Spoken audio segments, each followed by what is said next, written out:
Salut, bonjour à tous, c'est Eve Bocara et bienvenue sur Studio Kalita. On va continuer notre tour d'Israël via les noms de rues qui jalonnent le pays avec Rabbi Akiva.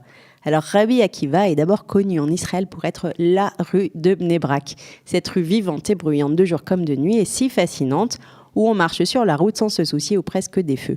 On dit même d'ailleurs que les rabbins de Bnei Brak ont dû dire que la règle rabbinique était rabbinique et non pas civique, celle de respecter les feux, parce que les gens ne s'en souciaient pas du tout.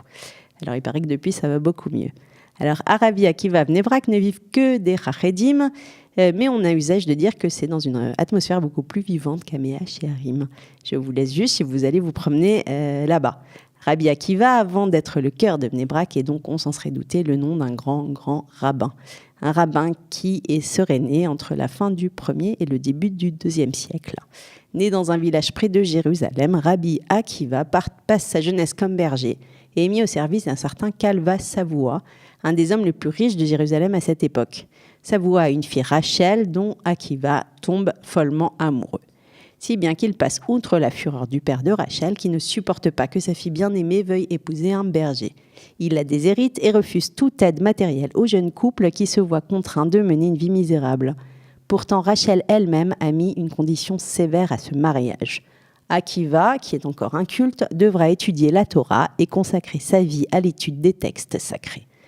On dit que Akiva va passer 13 longues années à étudier, années au bout desquelles il devient un des maîtres les plus éminents de son temps. Mais une autre tradition raconte que Akiva part étudier dans les yeshivot les plus réputés de Lod et de Bnei Brak, et qu'après ces longues années d'études, il revient chez lui accompagné de 12 000 jeunes gens qui sont déjà devenus ses disciples. De quoi se dire qu'il a accompli le souhait de sa femme. Mais non.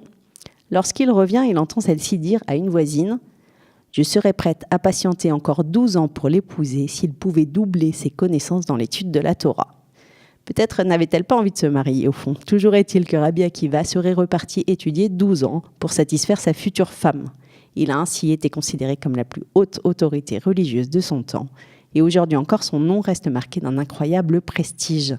Homme d'action autant que d'études, il avait le souci constant des plus humbles. Son cœur et son intelligence, en plus de sa grande érudition, ont fait de lui le modèle de l'autorité rabbinique. Je vous remercie.